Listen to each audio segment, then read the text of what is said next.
Addition और subtraction के बाद हम इसका मल्टीप्लिकेशन देख लेते हैं कि हम मल्टीप्लिकेशन कैसे करेंगे।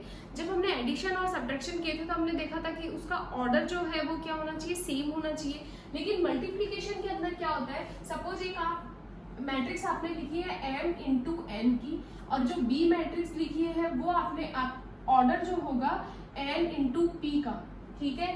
तो जो आंसर आएगा, यानी जब आप a को इंटू करोगे b से, तो जो a b मैट्रिक्स आएगी, ठीक है, उसका ऑर्डर क्या आएगा, m इंटू पी, ठीक है।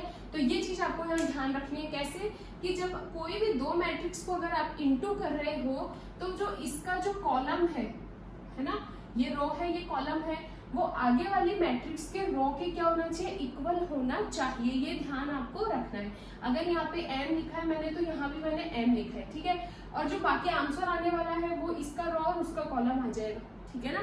कैसे करेंगे, चलिए इसको एक एग्जांपल के थ्रू समझते हैं। यहाँ पे मैं एक मैट्रिक्स लिख रही हूँ a, मैंने लिखा है 1 2 3 4 5 6, ठीक है। इसका अगर ऑर्डर लिखा जाए तो ऑर्डर कितना आएगा, सबसे पहले हम लिखेंगे नंबर ऑफ रोज, तो नंबर ऑफ रो है 2 और कॉलम कितने हैं, 3 है, ठीक है। सेकंड जो मैट्रिक्स में लिख रही हूँ b, सपोज मैंने यहाँ पे लिखा 7 8। अब यहाँ पे हमें दिख रहा है कि जो अगर इस हमें मल्टीप्लिकेशन करवाना है तो पहली चीज तो क्या होनी चाहिए, इसका जो कॉलम है वो उसके किससे इक्वल होना चाहिए, रो से। यानी आगे वाली जो मैट्रिक्स आप लिखोगे उसमें कितनी रो होनी चाहिए, 3 रो होनी चाहिए। कॉलम आप कितने भी ले सकते हो, तो सपोज मैंने यहाँ पे कॉलम 2 ही लिए हैं और रो लिखेंगे 7 8 9 10 11 12, ठीक है। तो जो आंसर आएगा वो 2 बाई 2 का आ जाएगा, ठीक है ना। चलिए इसको सॉल्व करते हैं। सॉल्व कैसे करना है, a इंटू बी हम फाइंड करने वाले हैं। तो देखो प्रोसेस क्या होगी, आपको क्या करना है, ऐसे ध्यान रखना है इस लाइन को इस लाइन से, ठीक है। कई बार स्टूडेंट क्या होता है कि बहुत पढ़ तो लेते हैं लेकिन एग्जाम में कंफ्यूज हो जाते हैं, इसको इससे करना है, इसको इससे करना है, इससे करना है, किससे करना है। तो आपको क्या ध्यान रखना है, पहले वाले का लेना है रो और दूसरे का क्या लेना है, कॉलम लेना है, ठीक है। तो ये रो ले ली, ये कॉलम ले लिया, ठीक है। पहले एलिमेंट को पहले से, दूसरे एलिमेंट को दूसरे से, तीसरे एलिमेंट को तीसरे से, जो भी एलिमेंट आप कहते हैं, और उन सब के बीच में लगाना है प्लस का साइन, ठीक है। तो पहले एलिमेंट को मैंने किससे इंटू किया, पहले एलिमेंट से, तो 1 इंटू 7 हो गया। बीच में क्या लगाना है, प्लस।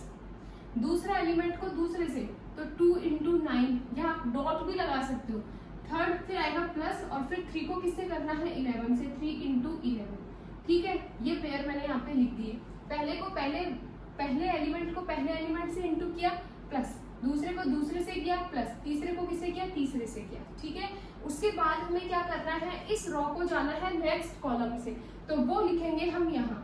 इस 1 को इंटू करेंगे फर्स्ट, यानी कि किससे, 8 से, तो 1 इंटू 8, प्लस 2 को किससे करेंगे, सेकंड वाले से, यानी 10 से, 2 इंटू 10, प्लस 3 को किससे करेंगे, 12 से, तो ये कितना आ जाएगा, 3 इंटू 12, ठीक है। उसके आगे देखो क्या कोई और कॉलम और है, अगर और होता कॉलम तो हम उसको और आगे लिख देते, ठीक है। हमारे कॉलम फिनिश हो गए, 2 ही थे तो हमने यहाँ लिख दिया। आगे देखो फर्स्ट रो का काम हो गया पूरा फिनिश, अब सेकंड रो पे वर्क करना है। तो इस सेकंड रो को फर्स्ट कॉलम से अगेन इंटू करेंगे, तो 4 को करेंगे 7 से इंटू, 4 इंटू 7 प्लस 5 को सेकंड से, 5 इंटू 9 प्लस 6 इंटू 11, ठीक है। नेक्स्ट जाते हैं, तो 4 को 8 से, 4 into 8 plus 5 into 10 plus 6 into 12, ठीक है। अगर यहाँ कोई और रो होती तो उसको हम फिर आगे नीचे और लिख देते, ठीक है। लेकिन हमारे रो और कॉलम दोनों का फिनिश हो गया मामला, तो अब इसको सॉल्व कर लेते हैं। 7 1 जा 7 प्लस 9 2 जा 18 प्लस 11 3 जा 33, इसको हमने सॉल्व करके यहाँ लिख लिया। यहाँ करेंगे 8 1 जा 8 प्लस 2 10 जा 20 प्लस 12 3 जा 36, ठीक है। यहाँ देखते हैं 4 7 जा 28 प्लस 5 9 जा 45 प्लस 6 11 जा 66, यहाँ करते हैं 32 प्लस 50 प्लस 72, ठीक है। इनको जब ऐड करेंगे तो आपके पास कितने की मैट्रिक्स मिल जाएगी, आपको 2 बाई 2 की, ठीक है। यही बोला था हमने कि इसका अपन रो ले लेंगे, उसका कॉलम ले लेंगे और हमारे आंसर में वो आ जाएगा। अगर आप फर्स्ट टाइम ऐसे मैट्रिक्स का चैप्टर सॉल्व कर रहे हो तो आपको ये मतलब चेक करने का अच्छा तरीका है कि आपके 2 बाई 2 का आ रहा है, इसका मतलब आपने जो प्रोसेस किया है बिल्कुल सही किया है। कैलकुलेशन तो आपको करनी ही है सही तरीके से, तो ये ध्यान रखना है। बाकी दोबारा देख लेते हैं, इसके रो को इसके कॉलम से, इसके रो को इसके कॉलम से, ठीक है। फर्स्ट एलिमेंट को फर्स्ट एलिमेंट से प्लस, सेकंड को सेकंड से प्लस, थर्ड को थर्ड से, या जितने भी कॉलम आपके, जितने भी एलिमेंट आपके आएंगे, ठीक है। इस तरीके से हम क्या करेंगे, इसका मल्टीप्लीकेशन करेंगे। आगे जब हम इसके क्वेश्चन सॉल्व करेंगे तो आपको उनसे और अच्छे से समझ। इसके बाद हम देखते हैं ट्रांसपोज ऑफ ए मैट्रिक्स कैसे फाइंड करते थे, ठीक है। ट्रांसपोज जो होता है इसको हम हिंदी में क्या बोलते हैं, परिव्रत, ठीक है। तो ट्रांसपोज कैसे फाइंड करेंगे, सपोज आपको कोई भी मैट्रिक्स ए गिवन है, ठीक है, उसमें कुछ रो होंगी कुछ कॉलम होंगे, लेकिन अगर आप क्या करो, उनको इंटरचेंज कर दो। जितनी भी रो आपको गिवन है, अगर आप उनको तो कॉलम बना दो, और जो कॉलम गिवन है उनको रो बना दो, ठीक है। तो जो हमें मैट्रिक्स, जो नई मैट्रिक्स मिलेगी, उस मैट्रिक्स को हम क्या बोलेंगे, ट्रांसपोज ऑफ ए मैट्रिक्स, ठीक है। और ए मैट्रिक्स का अगर आप ट्रांसपोज निकालोगे तो हम इसके ऊपर, इसको रिप्रेजेंट किससे करेंगे, ए के ऊपर हम क्या लिखेंगे, टी लिखेंगे, ठीक है। चलिए इसको समझते हैं। सबसे पहले हम देखते हैं ए मैंने मैट्रिक्स लिखी है यहाँ पे 1 2 3 4 5 6, ठीक है। अब हमें क्या करना है, इसका अगर हमें ट्रांसपोज फाइंड करना है तो पहली बात तो हमें उसको रिप्रेजेंट किससे करना है, ए के ऊपर टी लिखना है, ठीक है। इसको बोलेंगे ट्रांसपोज ऑफ ए मैट्रिक्स, ठीक है। अब देखो इसका ये रो 1 है, इसको हमें किस में कन्वर्ट करना है, कॉलम 1 में। तो कॉलम 1 के लिए क्या करेंगे, 1 2 3 रो था, हमें कॉलम बनाना है तो 1 2 3 ऐसे हो गया, ठीक है। सेकंड रो है 4 5 6, तो हमें कॉलम बना देना है 4 5 6। ये हमारी दूसरी मैट्रिक्स बन गई। चेक कर दे कि इसके कॉलम रो में बदल गए।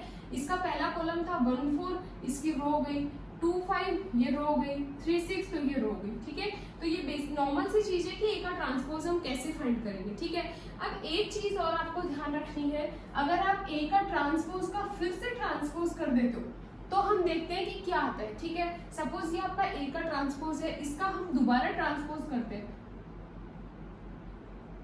यानी इसकी जो रो है उसको कॉलम में कन्वर्ट करते हैं और जो कॉलम है उसको किस में कन्वर्ट करते हैं, रो में, ठीक है। तो देखो 1 4, ये इसकी रो 1 है, इसको हमें कॉलम में बदलना है, तो कॉलम कैसे आएगा, 1 4। नेक्स्ट 2 5 है, तो हम इसको लिखेंगे 2 5, यानी ये ऐसे था, हमने उसको ऐसे लिख दिया, ठीक है। नेक्स्ट है 3 6, तो हम यहाँ लिख देंगे 3 6। अब चेक करो कि क्या ये ए के ही इक्वल आ गया। ए हमारी मैट्रिक्स थी 1 2 3 4 5 6, तो सेम ए ही आ गया। तो हम इसको क्या बोल सकते हैं कि जब आप ए के ट्रांसपोज का ट्रांसपोज फिर से करोगे तो आपके पास अगेन क्या मिलके आ जाता है, ए ही आ जाएगा, ठीक है। तो ये पॉइंट आपको ध्यान रखना है। सेम ऐसे ही कुछ हमें ट्रांसपोज के कुछ पॉइंट्स याद रखने हैं। अगर आप a प्लस बी का ट्रांसपोज निकालते हो तो वो आता है a का ट्रांसपोज प्लस b का ट्रांसपोज, ठीक है। अगर आप निकाल रहे हो a माइनस b का ट्रांसपोज तो ये कितना आने वाला है, a transpose minus b transpose, ठीक है। ये पावर वाला हमने देख ही लिया। अगर सपोज आपको ये दे रखा है a की पावर n और इसका ट्रांसपोज फाइंड करना है तो आप क्या कर सकते हो, पहले a का ट्रांसपोज फाइंड कर लो और फिर उसके पावर क्या लगा दो, n लगा दो। और ये क्या है, n belongs to natural number, ठीक है। For all n belongs to natural number. एक पॉइंट और इसमें याद रखना है, अगर मान लो कोई मैट्रिक्स जो है वो k से मल्टीपल हो रखी है, ठीक है, और इसका हमें क्या निकालना है, ट्रांसपोज निकालना है, k फॉर कांस्टेंट टर्म। तो हम क्या कर सकते हैं, k को हम कॉमन ले लें और फिर हम a का क्या निकालना है, ट्रांसपोज निकालें और फिर उसको k से इंटू कर दें, ठीक है। तो ये कुछ पॉइंट्स हैं जो आपको ट्रांसपोज के अंदर याद रखने, कई बार डायरेक्ट इनसे क्वेश्चन आ जाता है, ठीक है। उसके बाद आपको क्या ध्यान रखना है कि सममित मैट्रिक्स और विषम सममित मैट्रिक्स क्या होती है, ठीक है। सममित यानी सिमेट्रिक मैट्रिक्स और विषम सममित यानी स्क्यू सिमेट्रिक मैट्रिक्स क्या होती है। अगर कोई मैट्रिक्स आपको A दे रखी है और A कैसी दे रखी है, आपको स्क्वायर मैट्रिक्स दे रखी है, ठीक है। A कोई स्क्वायर मैट्रिक्स गिवन है तो आप क्या करते हो, A का ट्रांसपोज अगर आप निकाल दो, ठीक है, और A का ट्रांसपोज निकालने के बाद हमें क्या लग रहा है कि वो तो बिल्कुल A के इक्वल ही मैट्रिक्स आ गई, तो इस टाइप के मैट्रिक्स को हम क्या बोल देते हैं, सिमेट्रिक मैट्रिक्स। यानी चाहे A मैट्रिक्स हो चाहे उसका ट्रांसपोज हो, दोनों दिखने में क्या है, सेम है, तो हम इनको क्या बोलेंगे, सममित मैट्रिक्स या सिमेट्रिक मैट्रिक्स, ठीक है। लेकिन सेम कंडीशन हम लगाते हैं एक ए स्क्वायर मैट्रिक्स में। अगर आप निकालते हो ए का ट्रांसपोज लेकिन अगली बार वो ए नहीं आ रही है और ए की जगह क्या आ जाती है, माइनस ए, ठीक है।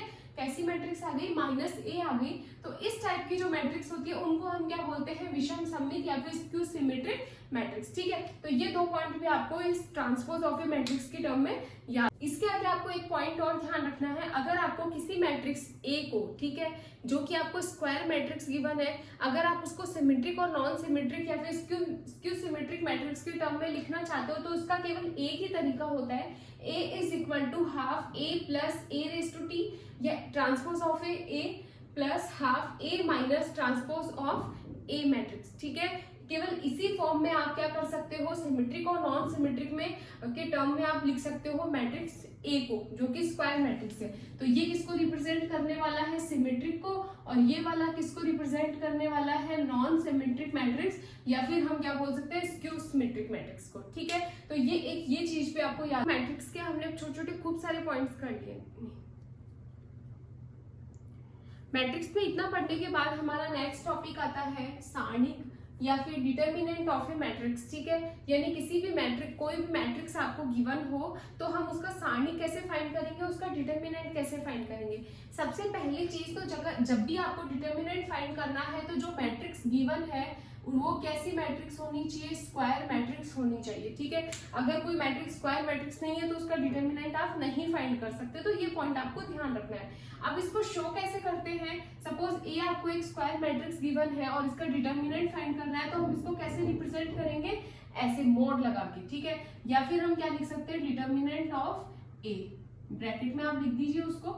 ठीक है, इस तरीके से हम उसको रिप्रेजेंट करेंगे। ठीक है, अब होता क्या है, सॉल्व कैसे करना है, तो हम एक एग्जांपल के थ्रू इसको समझते हैं कि कैसे सॉल्व करना है। सपोज एक मैट्रिक्स आपको ए गिवन है, यहाँ पे 1 2 3 4 0 5 6 7 0, कुछ भी लिख सकते हो, या आप 8 ले लो। ठीक है, कोई मैट्रिक्स लिख सकते हो, कोई प्लस माइनस भी लिख सकते हो। अगर आपको इसका डिटर्मिनेंट फाइंड करना है, आपको इसका डिटर्मिनेंट यानी उसको रिप्रेजेंट करेंगे हम कैसे, ऐसे।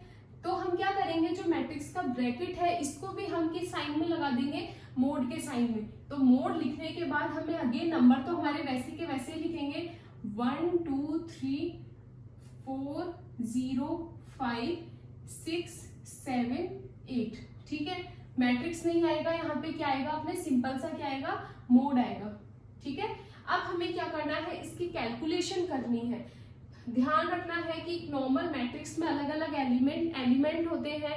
ठीक है, लेकिन जब आप उसका डिटर्मिनेंट फाइंड करते हो तो हमारे पास एक नंबर निकल के आता है, एक संख्या निकल के आती है, जो उसका क्या होता है, आंसर होता है। इसका मतलब हमें इसमें कुछ कैलकुलेशन करनी पड़ेगी। जब आप इसका कैलकुलेशन करोगे तो सबसे पहली चीज आपको नंबर जो है उसका सीक्वेंस पता होना चाहिए। ठीक है ना, मैं आपको इसमें समझा देती हूँ ताकि आपको ध्यान रहे, या फिर आप ऐसे समझ लीजिए, कोई भी मैट्रिक्स अगर हो, जब आप उसका क्या निकालना चाह रहे हो, डिटर्मिनेंट निकालते हो, तो जो पहला है नंबर, ठीक है, एलिमेंट, वो ऑलवेज कैसा होगा, पॉजिटिव। हमें लगाना नहीं है प्लस माइनस, केवल उसके अपन को फॉर्म ध्यान रखना है, ये प्लस होगा, ये माइनस होगा, प्लस होगा, ऑल्टरनेट चलेगा। ठीक है, अगर आगे और होता है तो माइनस देन प्लस माइनस। ठीक है, नेक्स्ट प्लस के नीचे तो क्या आएगा, माइनस देन प्लस माइनस, ऐसे ऑल्टरनेट चलेगा।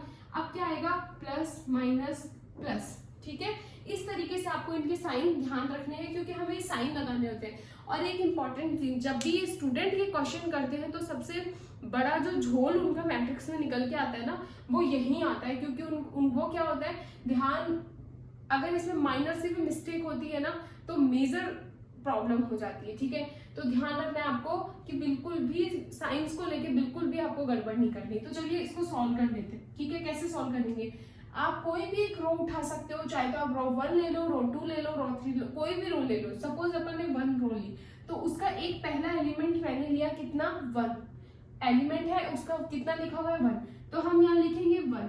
अब ये जो 1 नंबर है, कैसा साइन रिप्रेजेंट करना है, प्लस का, तो चाहे तो आप प्लस लगा दो और चाहे तो मत लगाओ। ठीक है, जैसे ही हम ये 1 नंबर यहाँ लिख देते, तो 1 जिस रो में है, जिस कॉलम में है, आप उसको फॉरगेट करो। ठीक है, यानी उसको हम भूल गए, इसको हम भूल गए। अब हमारे पास केवल ये 4 ही नंबर बचे हैं, 0 5 7 8। ठीक है, इनका हम करेंगे क्रॉस मल्टीप्लाई।